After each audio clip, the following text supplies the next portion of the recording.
Bonjour à toutes et à tous, je suis Virginie Ducrot, chargée de prévention à la Caisse primaire d'assurance maladie du Tarn et je suis ravie de vous accueillir pour ce nouveau webinaire sur la thématique d'Octobre Rose. Je vous remercie déjà pour votre participation. Donc, on le sait, le cancer du sein est le cancer le plus fréquent chez la femme en France. Il est responsable de plus de 12 000 décès chaque année et il demeure la principale cause de mortalité par cancer chez la femme. Comme tout cancer, on sait très bien que si c'est détecté tôt, il y a plus de chances de guérison pour s'en sortir. Chaque année, Octobre Rose, donc le mois de sensibilisation contre le cancer du sein, permet de sensibiliser la population au dépistage du cancer du sein à travers de nombreuses actions de terrain, des courses, des conférences. C'est désormais un rendez-vous de mobilisation nationale, grâce à un nombre d'acteurs engagés dans la lutte contre le cancer qui est toujours croissant. Donc, c'est à cette occasion que nous avons décidé de vous présenter ce webinaire sur cette thématique d'Octobre Rose. Donc, pour vous parler de la présentation, cette présentation qui sera réalisée par le docteur Baro Crabé, qui est médecin au Centre régional de coordination des dépistages des cancers dans le Tarn, donc plus connu sous le nom de CRCDC-OC. Cette présentation va durer à peu près 20-30 minutes et pendant ce temps, vos micros seront coupés. Mais vous pourrez quand même poser toutes vos questions sur l'onglet discussion et nous aurons les questions dans le chat en réel et nous y répondrons après la présentation. Sachez également qu'à partir de demain, vous retrouverez en replay ce webinaire sur la chaîne YouTube de l'assurance maladie du Tarn. Je vais maintenant vous laisser avec le docteur Barraud pour la présentation et je vous dis à tout à l'heure. Merci. Voilà. Merci Virginie. Bonjour à tout le monde. Alors, je vais vous partager donc un écran concernant le dépistage des cancers.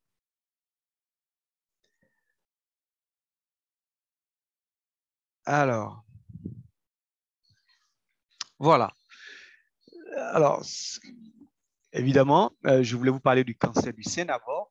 Pourquoi nous avons cet atelier, cette présentation, et l'importance donc du cancer du sein dans notre société, comment se déroule véritablement le programme du dépistage du cancer du sein, en pratique, comment ça se passe, et puis vous parlez de quelques avancées ou certaines innovations concernant ce programme de dépistage-là, qui est quand même en place dans notre pays depuis maintenant quelques années. Voilà, comme elle disait tout à l'heure, Madame Ducrot, si vous avez des questions, mais soit vous levez la main, soit vous les posez par le chat, c'est bien. Alors, le cancer du sein en chiffres, je vous mets juste ces deux chiffres-là. Quand même, en 2018, c'est plus de 12 000 femmes qui ont été atteintes d'un cancer du sein, enfin, qui sont mortes de cancer du sein plutôt, et plus de 58 000 qui ont eu ce cancer-là. Donc, pour l'année 2018, il y a eu 58 000 nouvelles femmes qui ont eu le cancer du sein. Elles se sont ajoutées celles qui l'ont eu peut-être en 2017, en 2016, ainsi de suite. En gros, il y a environ 1 million de femmes qui ont un cancer du sein dans notre société. Et chaque année, il y a environ 12 000 qui en décèdent. Vous comprenez que le cancer du sein a un réel impact en France. Les statistiques nous disent qu'une femme sur 8 aura un cancer du sein en France, ce qui est très considérable, plutôt non négligeable. Ce qui nous amène donc à pouvoir réagir pour ce cancer-là. Alors, souvent, les gens posent des questions pour savoir pourquoi il y a autant de cancers. Est-ce que c'est nos habitudes de vie qui ont changé ou ce qu'on mange? Je voulais vous expliquer que déjà, évidemment, c'est un cancer de la femme. Pourquoi plus de 99% des cancers touchent les femmes? Il y a quand même un peu moins d'1% d'hommes qui font un cancer du sein. Et souvent, ce sont des cancers hérités dans la famille parce qu'il y a des gènes prédisposants quand c'est des hommes qui l'ont. Et donc, évidemment, c'est les femmes. Mais vous vous rendez compte que c'est surtout l'âge. Plus on prend de l'âge, plus on a le risque de développer un cancer du sein. Et 80% en fait, des cancers se développent après 50 ans. C'est très important. Après, il y a des choses un peu plus compliquées comme quelques antécédents personnels ou familiaux. On parle de certains gènes, BCR A1 ou A2, ou ceux qui ont déjà peut-être un cancer de l'ovaire, souvent, eh bien, ces personnes-là sont prédisposées à avoir un cancer du sein. Mais certaines habitudes de vie aussi peuvent favoriser ces cancers du sein, consommation d'alcool, le tabac, la prise de poids, l'absence d'activité physique, ce sont des choses qui peuvent entraîner des cancers du sein. Et puis, on a vu que des études plutôt ont montré que lorsque certaines femmes sont sous traitement hormonal, souvent après la ménopause, ce traitement qu'on prend pour réguler un peu les effets secondaires de la ménopause, eh bien, elles peuvent être sujettes, donc, en tout cas, à cause du cancer du sein. Alors, je vous parle de quelques symptômes du cancer du sein. Notre souhait dans cette présentation, c'est que vous ne les lisiez pas, c'est-à-dire qu'on puisse découvrir vos cancers avant. Parce que souvent, quand il y a des symptômes, la maladie cancéreuse est un peu avancée et c'est ce qui fait que malheureusement, nous avons encore des décès dans notre société. Donc, on conseille, par exemple, à toutes les femmes, une fois l'année, voilà, de se palper les seins. Donc, lorsque vous découvrez une boule dans le sein, eh bien, il faut rapidement consulter votre médecin, vous faites une mammographie. Quelquefois, c'est des ganglions carrément au niveau des aisselles. Voilà, des ganglions, des petites masses dures au niveau des aisselles. Eh bien, il faut aussi rapidement voir le médecin pour essayer d'en trouver la cause. Ou bien, carrément, vous regardez vos deux seins, vous vous rendez compte qu'il y en a un qui change de taille, soit il se rétrécit, soit il devient plus costaud, et par rapport à l'autre, eh bien, vous, effectivement, vous dites qu'il y a quelque chose d'anormal qui se passe, alors vous demandez un examen plus approfondi. D'autres fois, le cancer se développant dans le sein, c'est comme s'il absorbe, il attire un peu la peau vers lui. Donc, vous avez une modification de la peau ou bien du mamelon, soit c'est une rétraction, soit c'est carrément une rougeur, un œdème, comme si le sein était un peu gonflé, quelques suintements même au niveau ou écoulement au niveau du mamelon, des choses comme ça. Bien, tous ces signes-là qui sont inhabituels et qui arrivent doivent vous alerter voilà, à rechercher ou à faire une mammographie de diagnostic pour voir s'il y a quelque chose qui ne va pas. Après il y a d'autres signes qui sont encore très tardifs et vous pouvez ne même pas avoir tous ces signes qui sont très localisés. D'autres signes sont très tardifs qui traduisent un peu en fait la généralisation du cancer. C'est quand vous avez des douleurs osseuses voilà, qui ne passent pas, des nausées, une perte d'appétit, perte de poids, la jaunisse qui est un peu un symptôme de l'atteinte du foie, de cancer, un essoufflement, la toux qui traduit peut-être une localisation secondaire au niveau du poumon, des maux de tête, une vision trouble, qui peut traduire aussi effectivement une localisation au niveau du cerveau. Ce sont des signes, on va dire, de localisation autre que du sein qui montrent que le cancer est métastasé. Voilà. Et malheureusement, les personnes qui décèdent aujourd'hui du cancer du sein, c'est à ces symptômes-là de généralisation qu'on découvre la maladie et c'est un peu tard. Voilà. C'est pourquoi on met en place en fait un programme de dépistage des cancers. Parce que ces signes qu'on vient de vous expliquer, c'est que n'apparaissent que vers la fin. Un cancer se développe toujours à bas bruit. Hein. Au début, on n'est pas au courant, on ne sait pas, on pense être en bonne santé, il n'y a rien du tout, on se sent bien. Et le cancer, il est déjà en place et il évolue à bas bruit sans symptômes. Et alors que on sait traiter le cancer dans notre pays, si on va le chercher tôt qu'il est au début, on en guérit. Un petit cancer est guérissable en 9 cas sur 10. C'est pourquoi il faut aller le chercher. Et le dépistage, c'est aller chercher donc la maladie pour trouver ce qu'on appelle des lésions précancéreuses. Quand on n'a pas encore de cancer, il y a des cellules qui sont précancéreuses qui vont peut-être évoluer vers un cancer, ou bien même quand on a déjà le cancer, mais il n'y a pas de symptômes. Je sens bien, évidemment, quand on trouve la maladie, c'est intéressant parce que, évidemment, les traitements sont moins lourds, beaucoup plus efficaces, on a moins de séquelles, on gagne en années de vie, hein, on peut reprendre une activité normale sans problème. Donc, le diagnostic précoce en fait, du cancer constitue le meilleur moyen d'agir contre la maladie. En fait, le cancer, comme je dis toujours, je le répète, hein, ça fait peur parce que quand on le découvre, c'est vraiment avancé et les traitements sont difficiles et finalement on en meurt. Alors que le dépistage nous permet de trouver une maladie et la seule chose qui devient effrayante, c'est l'annonce de la maladie. Vous avez un cancer, mais parce qu'on allait le chercher, qu'on l'a découvert tôt, évidemment, elle devient comme toute maladie qu'on peut avoir, un bon traitement et finalement, on en guérit. Et c'est très important donc de pratiquer un dépistage. Et pour le cancer du sein, c'est la mammographie. Une radiographie des seins permet donc de découvrir en fait des tumeurs, des cancers qui souvent, à moins de 10 mm, à moins d'un centimètre, c'est carrément à 100% de guérison.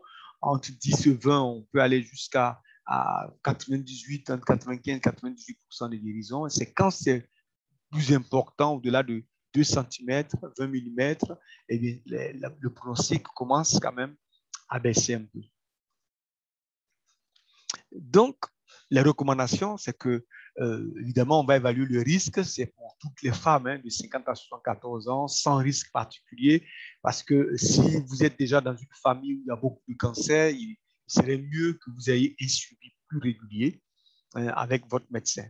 Logiquement, quand vous n'avez aucun problème particulier dans la famille, ou que si vous avez eu un cancer d'une seule personne de la famille à un âge très avancé, au-delà de 70-75 ans, ce n'est pas forcément une famille de risque. On vous propose une mammographie tous les 2 ans. Le jour de la mammographie, bien, le radiologue vous fait un examen gynécologique. Mais avant cela, on vous demande juste de faire vous-même une palpation de vos seins à partir de 25 ans tous les ans. Et puis, vous pouvez voir votre médecin traitant ou le gynécologue, la sage-femme, qui peut faire cet examen clinique-là pour vous tous les ans. Alors, en pratique, le dépistage, ça se passe comment? Toutes les femmes asymptomatiques de 50 à 74 ans sont concernées. Nous recevons les fichiers, la structure de dépistage reçoit les fichiers de l'assurance maladie et nous, notre rôle, c'est d'organiser donc le programme. Nous invitons toutes les femmes de cet âge-là dans notre département. Alors, le courrier qui arrive sert en même temps de prise en charge et quelques femmes dont on connaît la situation familiale avec des risques, bien, on leur demande plutôt d'avoir un suivi plus avancé, particulier avec leur médecin traitant. Alors donc, ce sont ces femmes-là qui ont eu soit des antécédents personnels même, qui ont déjà eu des cancers du sein ou d'autres cancers peut-être du sang, mais localisés au niveau peut-être du sein, ou peut-être une vraie présomption dans la famille de gènes qui montre qu'il y a plusieurs personnes dans la famille qui ont eu un cancer du sein, et souvent à des âges un peu plus jeunes. Et donc, ces recommandations, on préfère qu'ils voient leur médecin ou qu'ils aient peut-être une consultation oncogénétique pour rechercher un gène qui est en faveur donc, dépistage du cancer du sein. Mais pour toutes les autres, c'est la majorité, c'est 90% en fait, des femmes. Il n'y a pas du tout en fait, de risque particulier. On adresse donc une invitation pour une mammographie à la maison. Voilà. Maintenant, on dit souvent pourquoi à partir de 74 ans, on n'envoie plus d'invitations parce que, eh bien, pour un programme de santé publique, il faut mener d'abord des études pour voir un peu l'efficacité du programme et il n'y a presque pas d'études sur cette classe d'âge-là au-delà de 74 ans. Donc, comme il n'y a pas d'études, on ne peut pas mettre en place, mais on encourage quand même des femmes qui ont suivi et qui ont fait une mammographie tous les 2 ans depuis 50 ans, après 74 ans, de quand même continuer un suivi tous les 2 ans avec leur médecin, autant qu'elles peuvent. Et puis, des femmes en dessous de 50 ans, là, c'est un peu compliqué. On leur propose peut-être un dépistage individuel lorsqu'il y a un soupçon de risque familial de cancer. Sinon, c'est une autopalpation ou un examen gynéco chez le médecin tous les ans, comme on l'avait dit tout à l'heure. C'est ce qu'on leur propose ou on leur recommande, en tout cas. Alors, le dépistage lui-même, c'est quoi? C'est que, je disais tout à l'heure, nous envoyons une invitation aux femmes à la maison, donc l'invitation qu'elles reçoivent à la maison qui sert en même temps de prise en charge. À partir de cette invitation, qui est accompagnée souvent de la liste des centres de radiologie du département, mais sachez qu'avec cette invitation, vous pouvez faire votre mammographie dans tous les centres de radiologie du département où on fait une mammographie et même hors département où on fait des mammographies. Donc, vous vous appelez le centre de radiologie, vous prenez rendez-vous, et quand vous y allez, on va vous demander quelques renseignements administratifs, le nom de médecin traitant ou nom de médecin référent. Le radiologue doit vous faire un examen clinique des deux seins et ensuite une radiographie des deux seins qu'on appelle mammographie. Et puis, si jamais la mammographie révèle quelques petits symptômes, tout ça, on peut vous faire quelques examens complémentaires si nécessaire. Voilà. Donc, il y a ce programme-là, cette affiche-là qui montre un peu le parcours en fait, du programme d'invitation depuis la réception de l'invitation jusqu'à la prochaine invitation qui est dans 2 ans.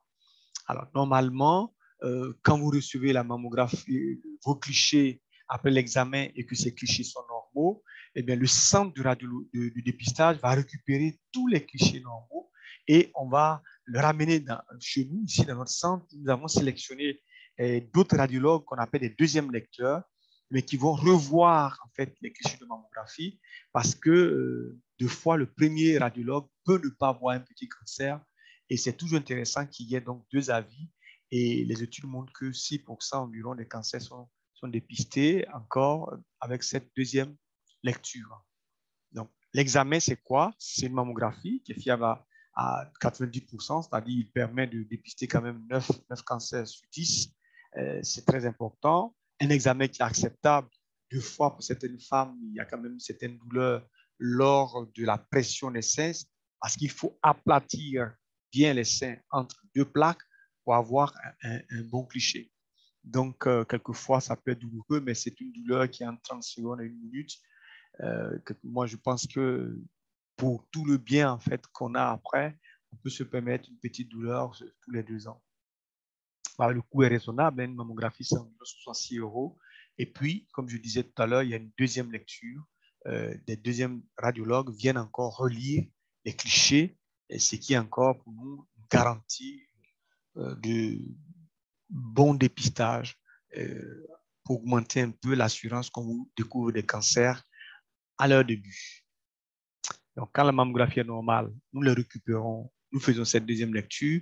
Quand la mammographie est anormale, ça ne veut pas dire que vous avez un cancer, c'est juste que le radiologue peut-être trouve qu'il y a quelques signes qui paraissent un peu bizarres qu'il faut approfondir. Sur une mammographie, les études ont montré qu'on peut avoir 70 qui sont positifs, où le radiologue veut quand même faire quelques examens complémentaires, mais au final, c'est 6 cancers qui sont dépistés. Hein. Donc, sur 1000 femmes, il y en a 6 qui ont peut-être un cancer. Donc, entre 5 et 7 cancers. Dans tous les cas, nous nous adressons toujours des courriers de résultats aux femmes et aux médecins référents. Je vous mets cette cartographie de 2019 pour vous montrer que dans notre région, la participation au programme de dépistage de cancer n'est pas bonne. On a heureusement l'Île-de-France et la région PACA qui participent un peu moins, mais sinon, voilà, c'est pas une très bonne participation. Nous sommes en dessous de 50%, ça veut dire que moins d'une femme sur 2 dans notre région fait sa mammographie de dépistage. Et oui, et c'est dommage. Alors que si toutes sont dépistées, on peut baisser de manière très importante la mortalité due à ce cancer et surtout éviter tous ces gros traitements lourds pour le cancer du sein. Et plus affiné, dans cette région de l'Occitanie, on se rend compte que le Tarn a une participation, mais juste au-dessus de 50%. Nous sommes à 52%, même si c'est un peu plus important par rapport aux autres départements à côté, mais c'est encore très loin du chiffre normal que nous voulons atteindre. Notre objectif, c'est d'avoir entre 75 et 80% de femmes qui participent afin de réduire très massivement en fait, la mortalité due à ce cancer. Donc, d'où l'importance d'avoir ces réunions que nous avons maintenant pour sensibiliser vraiment les femmes à faire mammographie de dépistage. Ça fait quand même un petit moment que le dépistage est en place depuis 2004. Donc, il y a une certaine évolution. Nous avons des vieux mammographes. On a complètement changé en fait le parc. Aujourd'hui, c'est des mammographies numériques. Et puis, on met en place ce qu'on appelle la dématérialisation pour plus qu'on ait peut-être des clichés, afin qu'on puisse envoyer directement les images de mammographie jusqu'à notre centre, ce qui permettra eh bien, de meilleures lectures, peut-être de manière automatique, pour pas que les femmes attendent longtemps pour avoir le résultat de deuxième lecture, mais aussi on pourrait, par cette manière, peut-être solliciter des plus grands experts, peut-être qui sont dans les grands centres de dépistage, afin qu'ils donnent leur avis aussi sur cette mammographie. Donc, on a la dématérialisation, l'atomosynthèse qui est un nouvel examen, l'intelligence artificielle et ce qu'on appelle la biopsie liquide et biomarqueur. Donc, pour la dématérialisation, il y a des études qui sont en cours, hein, où il y a des appels à projets lancés par l'Institut national du cancer. Et donc, on essaie de voir si on peut généraliser en fait, ces pratiques-là dans toute la France afin voilà, de permettre que les délais soient beaucoup plus raccourcis pour les résultats parce que c'est inquiétant d'attendre longtemps les résultats d'une deuxième lecture. Et avec la dématérialisation, c'est plus important le raccourci. La thermosynthèse, c'est un nouvel examen qui est apparu dans des centres de radiologie qui n'est pas encore intégré au programme de dépistage. Il y a aussi des études qui sont en cours. C'est comme en fait des scanners spécifiquement pour le sein. Et parce que c'est comme si on disséquait le sein et on prenait des images. C'était un centre de radiologie, donc je le pratique. Maintenant, il y a plusieurs entreprises qui fabriquent des appareils, donc il faut qu'on les teste pour voir si avec ces nouveaux appareils, on dépiste plus de cancer, s'il n'y a pas d'effet néfaste chez la femme, parce que c'est quand même des rayons qu'on fait toujours passer au niveau du sein. Donc, on est toujours en étude. La Haute Autorité de Santé n'a pas encore donné en fait son avis sur cet outil-là. Alors, évidemment, on a aussi l'intelligence artificielle hein, qui est déjà présente hein, dans le dépistage du cancer du sein au travers des centres voilà, d'aide au diagnostic. Alors, mais comme les autres, on est toujours en fait dans l'évaluation. Cette intelligence artificielle peut juste alerter en fait, un radiologue sur quelques lésions suspectes et le radiologue peut voir si effectivement ce sont des lésions qui sont cancéreuses. Et puis, on a d'autres études en cours sur ce qu'on appelle des biopsies liquides qui permet en fait de valider ou de découvrir plus facilement certaines cellules peut-être anormales et aussi peut-être estimer beaucoup plus surtout les risques en fait individuels des femmes pour le cancer, enfin peut-être de mettre en place un suivi particulier, mais c'est toujours des études en cours. Donc, toutes ces études sont en cours. Rien n'est actuellement formellement validé. Nous espérons que très rapidement, nous allons avoir des résultats sur ces études-là et les généraliser pour le dépistage des cancers. Voilà globalement ce que je voulais partager un peu avec vous. Alors, si vous avez des questions, nous sommes tout oui et prêts pour vous répondre. Merci pour votre écoute. Alors, merci beaucoup, docteur. C'était très intéressant, hein, très clair. Donc, on va passer maintenant aux questions-réponses. Si vous n'avez pas eu le temps de le faire, n'hésitez pas. Vous pouvez toujours le faire dans l'onglet discussion et ça s'affichera dans le chat en direct et on y répondra au fur et à mesure. Donc, nous avons une première question. Donc, pourquoi faut-il faire le dépistage organisé tous les 2 ans? Alors, tous les 2 ans, c'est la période jugée utile. Alors, 3 ou 4 ans, ça va faire trop long parce qu'un cancer qui a commencé après juste la dernière mammographie, à 2 ans, elle n'est pas encore assez évoluée. Sachez que les cancers évoluent assez lentement. Hein. Souvent, c'est 10 ans, 15 ans. Mais 2 ans, pour nous, c'est le temps idéal. Alors, si on fait moins de 2 ans, on risque peut-être de soumettre le sein à beaucoup de rayons, même si les mammographes ont beaucoup évolué et que nous sommes dans des mammographes numériques où on a une belle réduction en fait de la dose de rayons. Il ne faut quand même pas exposer régulièrement les seins à ces rayons-là, sauf si on a un suivi particulier parce qu'on se retrouve dans une famille de cancer. Donc, tous les 2 ans, c'est le temps nécessaire pour que si on n'a pas vu un cancer l'année d'avant où on a fait la mammographie, c'est parce que le cancer était peut-être trop petit, mais que ce ne soit pas trop évolué pour qu'on puisse le rattraper à 2 ans et donc continuer de faire une bonne prise en charge. Donc, on a vu que l'invitation est envoyée automatiquement dès 50 ans. Que faire dans le cas où la personne ne l'a pas reçue? Alors, quand elle n'a pas reçu, il faudrait qu'elle nous appelle ou peut-être qu'elle s'adresse à sa caisse d'assurance maladie qui nous transmet donc l'information. Quelqu'un qui n'a pas reçu l'invitation, une femme qui n'a pas reçu l'invitation, c'est anormal. Toutes les femmes, dès que vous êtes en France et dans le département, après 50 ans, vous devez recevoir une invitation pour une mammographie. Est-ce qu'il y a une durée de validité sur le bon de prise en charge? Alors, on en mettait un. Le cahier de charge dit 6 mois. Mais l'invitation, ben, elle peut rester, enfin, on peut l'utiliser quand on veut. Il y a certains centres de radiologie qui sont stricts sur les 6 mois, et donc quand ça passe, ben, ils ne veulent pas prendre. On leur a dit ben, de prendre quand même les femmes, parce que même quand on va en centre de radiologie, logiquement, sans invitation, ben, les centres de radiologie sont au courant, ils peuvent vous intégrer dans le dépistage. Maintenant, si certains sont un peu difficiles, ben, vous rappelez, on vous envoie tout de suite une nouvelle invitation qui sert de prise en charge. D'accord. Donc là, on change de sujet. Une autre question qui concerne la pilule contraceptive. Est-ce qu'elle peut favoriser le cancer du sein? Alors, on ne va pas dire non, mais le oui, il est un petit oui parce que il y a 60-70% des cancers qui sont déjà des cancers, on va dire, boostés par des hormones. Or, les pilules contraceptives sont en fait on va dire des traitements ou des substances à base d'hormones oestrogène ou progestérone qu'on donne à la femme pour réguler en fait son cycle mensuel, pour bloquer quelquefois l'ovulation.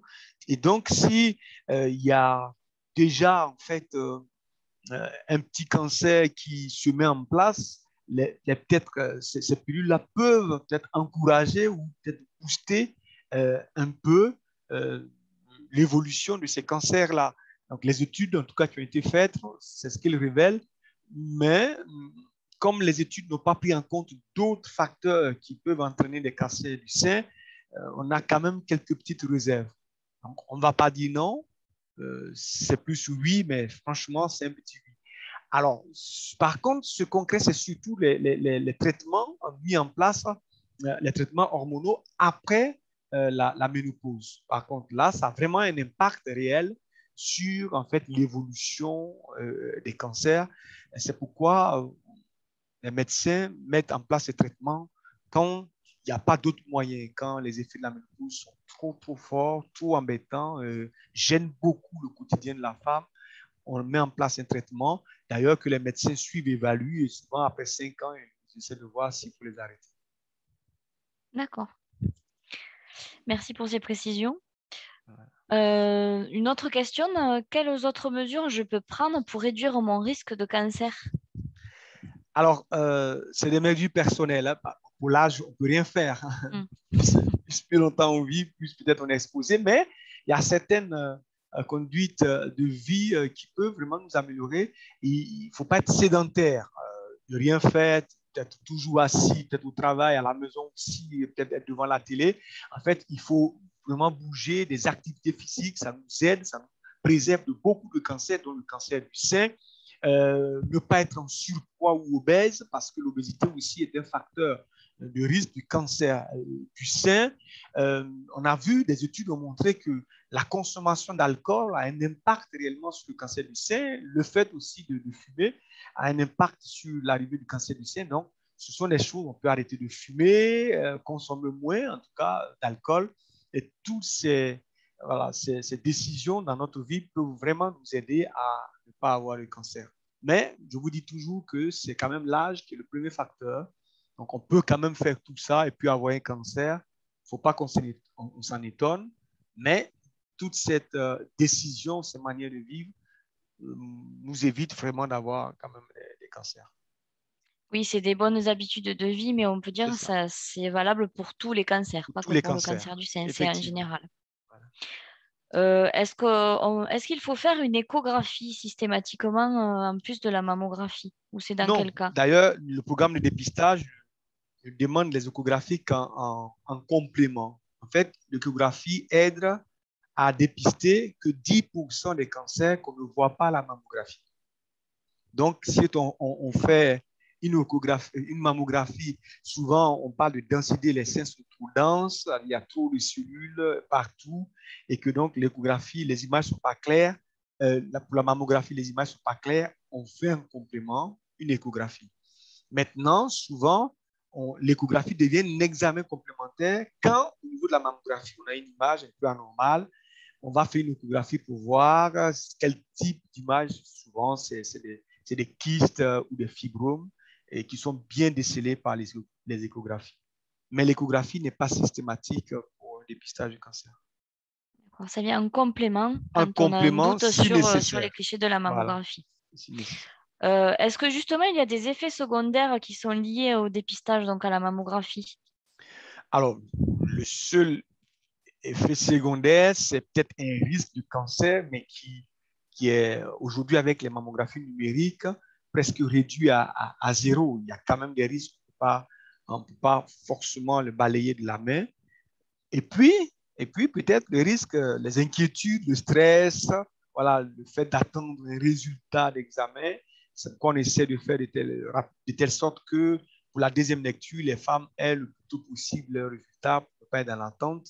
Mais franchement, le risque directement lié au rayon aujourd'hui est très négligeable. Voilà.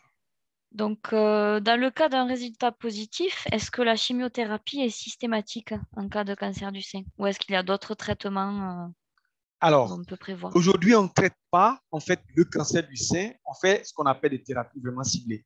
Et puis tout à l'heure, je disais que quand on découvre un cancer du sein chez la femme, on va en fait mener encore d'autres examens parce que je disais 60 à 70% des cancers sont un peu boostés par des hormones. Donc, la chimiothérapie, c'est lorsque le cancer n'est pas hormonodépendant, ce qui fait environ 30%. On les appelle souvent des triples négatives. On fait des examens et on voit que les hormones ne favorisent pas l'évolution du cancer. On peut mettre en place une chimiothérapie. Ou bien, quand malheureusement le cancer est déjà très avancé, métastasé. Mais majoritairement, 60-70% aujourd'hui des traitements, même 80% des traitements des cancers se font sans chimiothérapie. On fait une chirurgie, ça c'est sûr, quand ce n'est pas métastasé, et puis quelquefois suivi d'une radiothérapie. Souvent les deux, ça suffit. Et puis d'autres fois, quand il y a une petite évolution du cancer, on met en place une hormonothérapie. Donc la chimiothérapie, aujourd'hui, ce n'est pas le premier traitement. Ça vient vraiment plus tard dans certains cas exceptionnels. Alors, pour rebondir là-dessus, on a aussi une question concernant l'ablation du sein. Est-ce que c'est obligatoire? Bon, a priori, non, d'après ce que vous disiez. Non, Et non. est-ce que dans le cas où c'est fait, est-ce qu'on peut réaliser une chirurgie reconstructrice juste après? Mais oui, bon, quelquefois, quand c'est une ablation mammothérectomie totale, on attend que la femme soit bien cicatrisée pour faire une reprise, voilà, en mer, mais il y a des super chirurgies plastiques qui se mettent en place aujourd'hui. Donc, cette féminité vraiment due à la présence des seins peut être rapidement reconstituée. Le plus important pour nous, c'est que la femme soit guérie totalement de son cancer. D'accord. Donc, est-ce qu'on peut faire le dépistage après 74 ans? On sait qu'il y a moins de cas, mais... Oui, ah oui, c'est ce que je disais tout à l'heure dans ma formation. Oui, il faut continuer la bonne habitude qu'on a gardée. Seulement, il n'est plus dans le cadre du dépistage organisé. Sinon, individuellement, on peut continuer à faire une mammographie tous les 2 ans. Et on vous encourage d'ailleurs, on encourage d'ailleurs les femmes à le faire. Quelquefois, quand on les invite plus, elles disent, oh, c'est bon, c'est fini, je suis plus concerné. Non, bien au contraire. Il faut continuer à faire ces mammographies, mais les prises en charge, en fait, diffèrent. Oui, là, c'est le médecin qui marquera, qui prescrira l'ordonnance pour que C'est la ça. personne aille faire Voilà, elle l'examen. fait sa mammographie. Et à l'inverse, quand on n'a pas l'âge, quand on n'a pas 50 ans encore, est-ce qu'on est concerné? Par exemple, s'il y a beaucoup de cancers dans la famille, est-ce que c'est héréditaire obligatoirement? Alors, on parle de cas familiaux parce que pour affirmer que le cancer est héréditaire, il faut faire des études oncogénétiques. Dans toute la famille, souvent, c'est les oncles, plutôt les tantes, c'est surtout les femmes qu'on cherche, les tantes, les sœurs, des choses comme ça. Et malheureusement, comme les gens sont vraiment dispersés un peu sur tout le territoire, souvent, on ne veut pas leur annoncer qu'il y a un problème dans la famille, on ne peut pas les déranger, ainsi de suite. Donc, les études ne vont pas jusqu'au bout.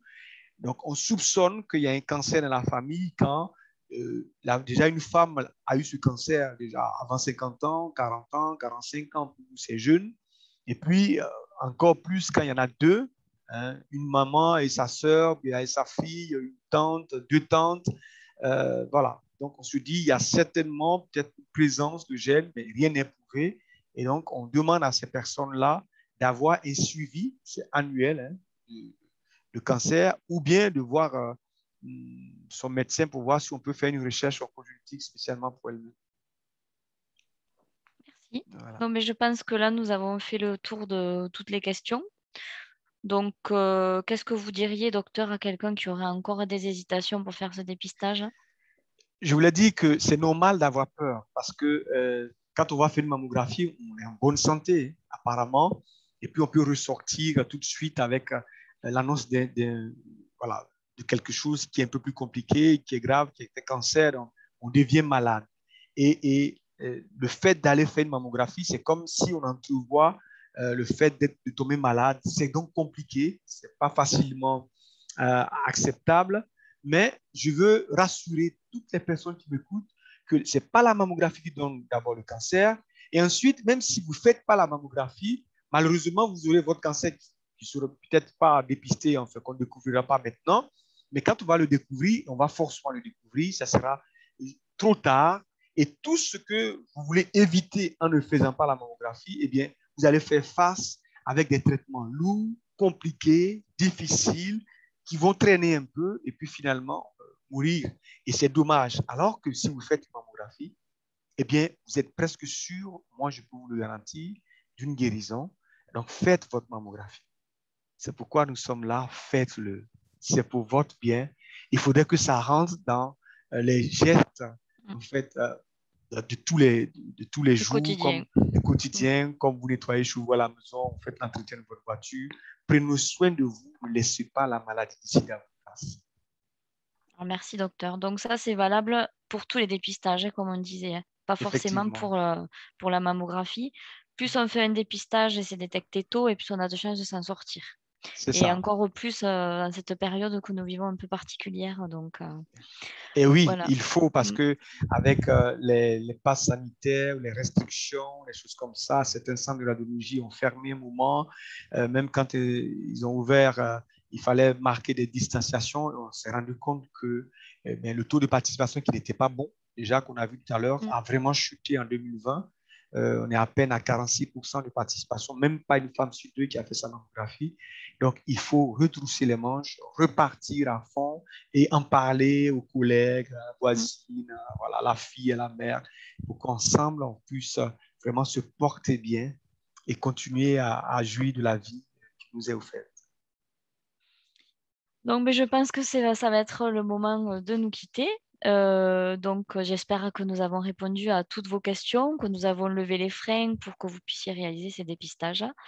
Je vous rappelle que vous retrouverez le replay de ce webinaire sur la chaîne YouTube de l'assurance maladie du Tarn dès demain. N'hésitez pas à en parler autour de vous. D'ailleurs, vous avez tous les webinaires qui ont déjà été réalisés par la caisse primaire précédemment. Suite à ce webinaire, vous allez recevoir un petit questionnaire de satisfaction. Je vous invite à le compléter, à nous le retourner. Ça nous permet d'avoir votre avis, vous savoir quel thème vous aimeriez voir abordé ultérieurement. Parce que la CEPAM du temps donc, réalise des webinaires sur différents thèmes de prévention régulièrement. Le prochain, d'ailleurs, ça sera sur l'allaitement maternel la semaine prochaine, le 12 octobre. Je vous invite à en parler autour de vous, hein, si vous connaissez des personnes qui seraient intéressées par cette thématique. Et il ne me reste plus qu'à vous souhaiter une bonne journée et à vous dire à bientôt. Merci, docteur. Au Bonne revoir. journée à vous. Au revoir.